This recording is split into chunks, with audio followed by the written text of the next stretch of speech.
here at the theater at Madison Square Garden. We've got a very special matchup coming up, and Marcus Browne, we're very high on him. Gil Clancy would have loved this guy. Marcus Browne, two-time Golden Gloves champion and Olympic hopeful.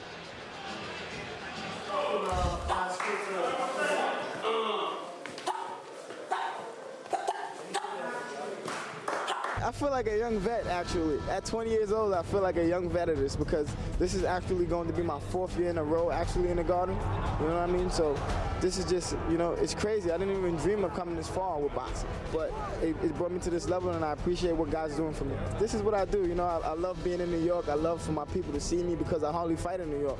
So it's like, this is a chance that they get to see me, so I'm just out here doing what I got to do. I love the attention, I love the cameras, and I love the people. I love it.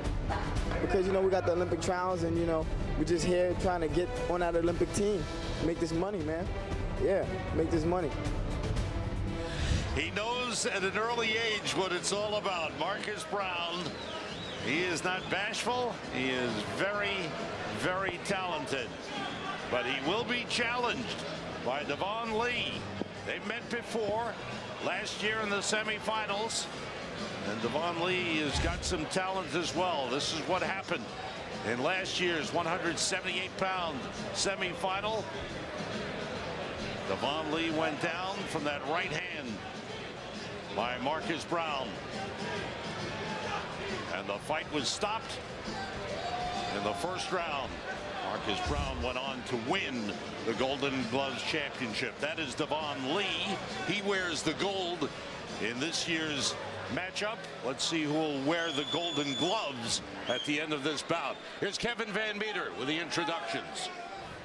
Ladies and gentlemen, presenting now the 178-pound Open Championship. The referee is Jose Fernandez. In the gold corner, Devon Lee. New Legend Boxing Club is his affiliate. He's from Jamaica, Queens. Devon was a 2009 Golden Gloves finalist. His record, 1 stop contest, 1 decision. And in the blue corner, Marcus Browne. He's 20 years old. He's representing Atlas Cops and Kids. He's from Staten Island. Marcus is a 2-time Golden Gloves and PAL national champion, and is a 2012 Olympic Trials qualifier. His record, 1 stop contest, 1 decision.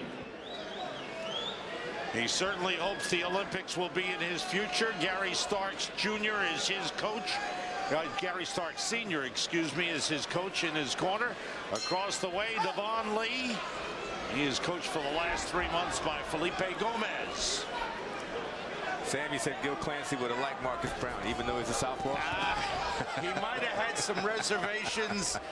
He didn't love those southpaws, but when you see the talent that Marcus Browne has, you have to admire that. Now it's up to Marcus Browne to fulfill that potential. Very confident young man, very talented young man. He said he was going to go to the body just like the last time he fought Lee. Well, Devon Lee actually said himself that he started to work more on body work, body shots. And with Browne being the taller man, that's probably the best way to go. Browne's got very fast hands. Lee does not need to stop right in front of him. You just can't freeze like that. Yeah, he's got to move side to side, start to give angles. See the quickness inside and a quick switch to orthodox. How about that? I would like to see Browne use his jab a lot more. He's got fast hands. He should be able to dictate the pace of this fight with his jab to set up these big bombs.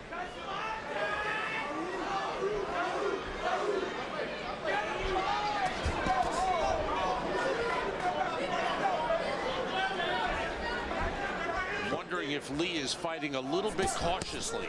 I think so. That's a nice flurry. Good left hook by Lee. Marcus Browne's only 20 years old.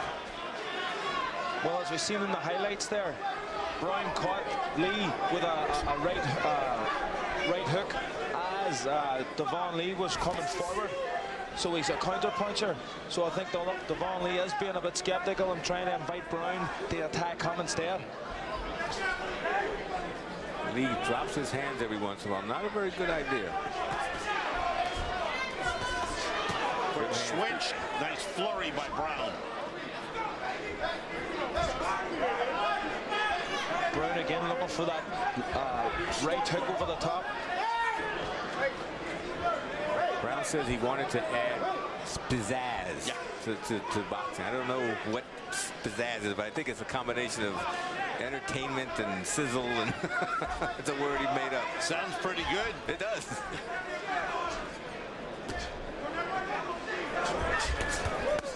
Oh, there's a good flurry by Browne. He landed a nice right hook to the body in that combination.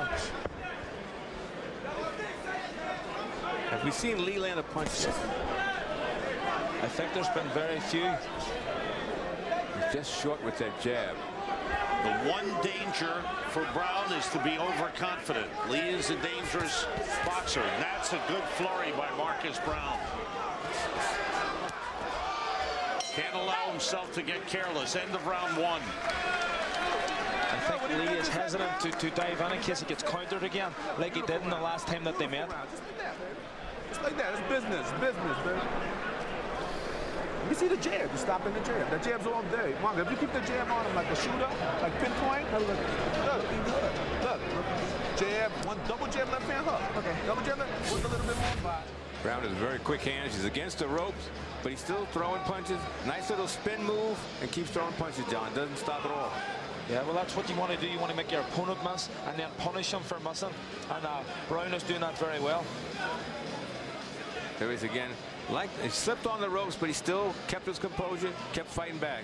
Yeah, but Devon's still moving his head. Like this isn't just as straightforward as it was in their first outing. He has certainly done his homework on Marcus Browne. I do, man. You got to stay a little more busy than that. You hear me? Let's go. Good point. In the corner, Felipe Gomez wanting Devon Lee to be more busy in the ring.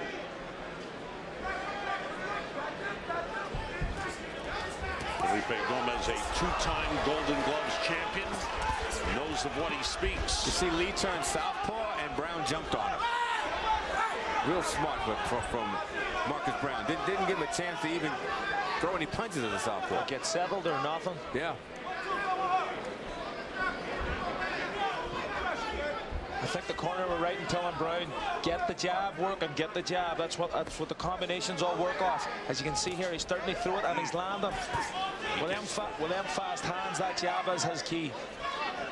And with the high defense by Lee, good moves by Browne to come with an overhand left following the jab.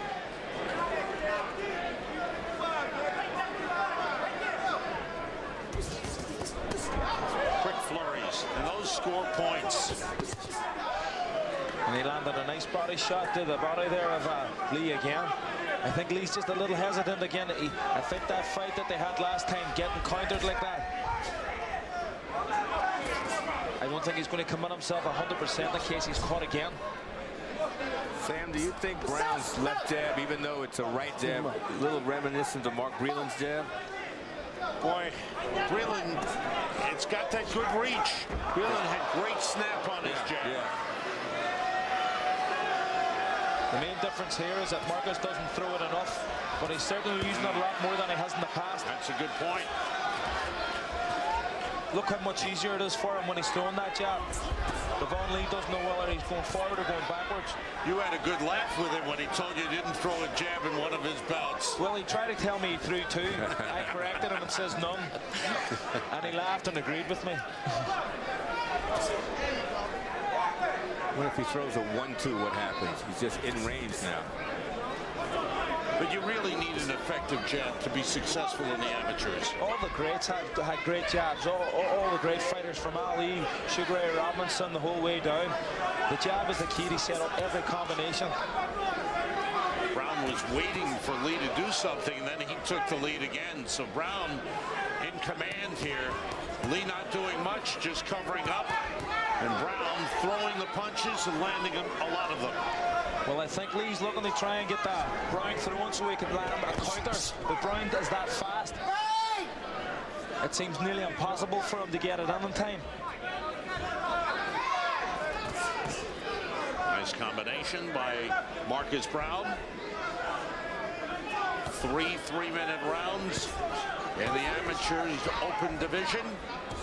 Marcus Browne in the blue in command of this bout. In the corner of Marcus Browne. He showed us all kinds of angles, all kinds of combinations. And here we have it. Finally, he's throwing the jab, and he's having great success. And the right hand after. It just makes it so much easier for him. They set up the rest of his combinations because he does have explosive power with both hands. But the jab gets him the distance right so he can land them. And Lee told us he wanted to be swift like Bruce Lee and throw a lot of uppercuts. We've seen neither. One thing about Marcus Browne, he looks like he's having a good time in there. Oh, yeah. Good flurry, switches to orthodox. He throws his punches well with either hand. He does. From the right hand, right orthodox position or southpaw. I wonder if he's going to try and close the show here.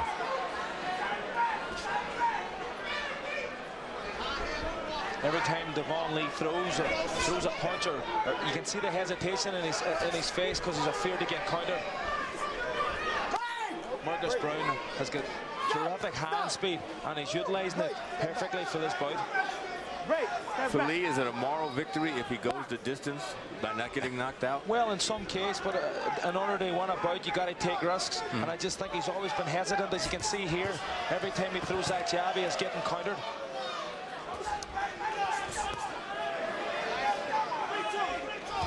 And what's good about Browne too is that when he's throwing his punches, it's not 1 and 2, it's 3s and 4s and 5s, and it's all angles.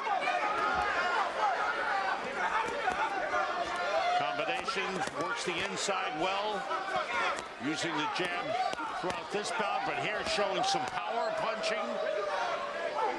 Not that power punching means that all that much in the amateurs, but the bottom line is he's got the full boat as far as the punches he can throw. Yeah, he's got great reflexes, and speed is the main key. That's where he gets all his power from, speed. You'll see that he's not loading up on it. The hand speed takes care of everything. That time, most of those punches were blocked. Lee looked like he was a little low with his punch. I think he's getting frustrated, Lee. About 30 seconds ago, Lee had him cornered, and Browne spun him out and then did a flurry. That's got to be frustrating. You got the guy cornered, and you wind up getting beat up. As you can see, Lee pulling with a jab, afraid to commit, to try and land the shot. He landed one there. But Browne feels comfortable going backwards, going forwards. Very nice boxing. Oh, lovely right hook. Beautiful flurry of punches by Marcus Browne. Now he's loading up. And he's talking to power shots. And it's amazing the speed that he's able to throw that right hook as well. Browne just has to stay out of trouble. Lee, to his credit, has maintained a stalking performance, but not throwing anything behind it. Just walking him down, but not throwing punches. I think he's just afraid of getting caught. Getting countered, yeah. You got to throw combinations when you're moving forward. They make it more positive for the judges. They take it, they score it, you know. It's all over. It ends with a Marcus Browne flurry and a smile on his face. That's a feel-good performance by Marcus Browne. He didn't disappoint. He's got loads of potential at age 20. He's got the Olympic trials ahead of him, and then who knows? Oh, you have to figure he's a favorite to make the team all the way, medalist maybe. He's got so much skill, and I think if his opponent doesn't fight, then there's nothing he can do. The guy doesn't want to fight what you can do, but he will win the fight basically on his skill, his punching ability, and the speed. Well, he showed us everything tonight. He showed us hand speed. As we can see here, a lovely right hook, and it's all speed. He never loaded up on it. And you know something? None of his punches are looping. They're just short punches, right to the point. Doesn't waste any energy. Right down the middle. That double right hand was nice. Lee caught the first one, but didn't catch the second. I like the straight left throughout, following the jab. The other thing to me guys, is the mental approach. He's got to respect his opponent in the trials and beyond in the qualifiers to get to the Olympic team. He's got to make sure he doesn't let down mentally in any way. Exactly. Here's the announcement of the champion from Kevin Van Meter. The 178-pound open champion is from the blue corner, Marcus Browne. Marcus Browne, 5-0 unanimous decision for his third Golden Gloves championship. That's a good feeling in the ring. Yeah, that's the victory dance. He's moving to the music, and Bryan Adams couldn't put the gloves around him. He likes the spotlight. He likes showtime. That's a good performance by Marcus Browne. He didn't disappoint his friends, his family, his boxing trainers, and especially himself. The third time that Marcus Browne is a Golden Gloves champion. Welcome back to the theater at Madison Square Garden for our coverage of the Golden Gloves Championships. You just saw Marcus Browne win his third Golden Gloves title, and then he did his victory dance. I think Tony is doing that dance in the ring with Marcus right now. Tony, what do you call that dance? I don't know. I'm going to ask him, Marcus, what do you call that dance? That's the Dougie. Yeah, John Wall and all that. Yeah, definitely. You did it better than Wall, I think. Oh, of course, I know I did. If John Wall want to Dougie off, what's up, John Wall? Holla at me. Just joking. You told us this morning you wanted to bring some spizzazz. Yes. So explain to everybody what's spizzazz. Spizzazz is something that a lot of these boxers don't have, a quality that, you know, that just fan capturing, capture the crowd, put on a good performance, speak eloquently. A lot of these guys don't know how to do that, but I feel like I bring that to the table, definitely. You brought everything to the table tonight, your speed, your hand speed, your angle, the footwork. What wasn't working? The jab in the beginning, but then I established it in the second round, as you can see. John Duddy was wondering when the jab was coming. Oh, yeah, I told John Duddy I had the jab in my pocket. I took it out of my pocket in the second round. The Olympics, is that the main goal right now? Oh, yeah, of course, definitely. You know, it's big for me, my family, my neighborhood, the kids, just a great story. So I'm definitely going to do this. I'm doing it for Staten Island, Park Hill, everywhere in Staten Island. I just love you guys. Thank you for the support, and I appreciate you guys. You said in the beginning when you were starting out, a lot of people didn't believe in you. What do you say now? I mean, after this fight, did I make some believers? Yes or no? Check the box, yes or no? It's up to you. I love you guys, though, anyway. Well, I think I'll check yes. Let's go down to ringside and Sam Rosen.